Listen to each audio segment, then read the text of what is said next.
அன்புள்ளங்களுக்கு Ayngaran IAS அகாடமியின் பணிவான வணக்கங்கள். தென்மேற்கு பருவமழை 2025 மற்றும் இந்த தலைப்பின் யுபிஎஸ்சி மற்றும் டிஎன்பிஎஸ்சி தேர்விற்கான முக்கிய குறிப்புகளும் இந்த பதிவுல பார்க்க போறோம். இந்தியன் மெட்ரோலஜிக்கல் டிபார்ட்மெண்ட் IMD 13 மே 2025 அன்னைக்கு தென்மேற்கு பருவமழை எச்சரிக்கையை வழக்கத்தை விட ஒரு வாரம் முன்னாடியே அறிவிச்சிருக்காங்க.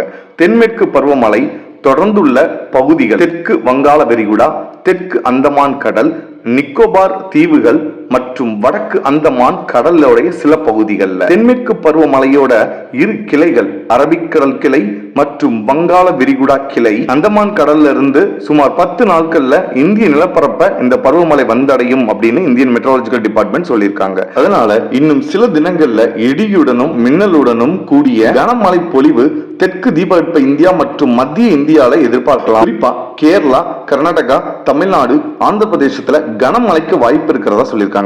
மிக கனமழை பொழிவு இருக்கக்கூடிய இடங்களா வடகிழக்கு இந்தியாவை குறிப்பிட்டு சொல்லியிருக்கிறாங்க. யுபிஎஸ்சி டிஎன்பிஎஸ்சி தேர்வு கண்ணோட்டத்தில் இந்த தலைப்பில் இருந்து கேட்கப்படக்கூடிய கேள்விகளோட அடிப்படை யாது என்றால், பருவமழை உண்டாகும் காரணங்கள், நிலம் கடல் வெப்பநிலை வேறுபாடு, இடைக்கால மித வெப்பமண்டல ஒருங்கிணைப்பு மண்டல நகர்வு மற்றும் துணை வெப்பமண்டல உயர் அழுத்தம், இந்திய பெருங்கடல் இருமுனையம் மற்றும் எல்னினோ தெற்கத்திய அலைவு, பருவக்காற்றுடைய தொடக்கம் மற்றும் முடிவு, தென்மேற்கு பருவக்காற்றால் இந்தியாவில் ஏற்படும் விளைவுகள், குறிப்பா விவசாயம், பொருளாதாரம், மண்டல வேறுபாடுகள் தொடர்பான கேள்விகளுக்கு அதிக வாய்ப்பு இருக்கு.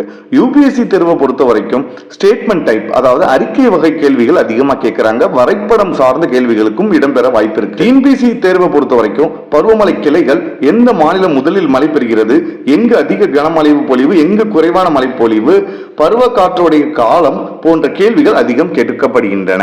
ஆதலால் இந்த தலைப்பை நடப்பு நிகழ்வோடு சேர்த்து முந்தைய ஆண்டுகள்ல என்ன மாதிரியான கேள்விகள்ல இந்த தலைப்பை கேட்டிருக்காங்கிறதையும் தெரிஞ்சு புரிஞ்சு குறிப்பெடுத்து படிக்கிறது அப்படிங்கிறது நமக்கு அதிக மதிப்பெண் பெறுவதற்கான வழியை வகுக்கும். இந்த பதிவு தேர்வர்களுக்கு மிக பயனுள்ளதாக அமைந்திருக்கும் என்று நம்புகிறேன். படிக்கு உங்கள் வாத்தியார். நன்றி, வணக்கம்.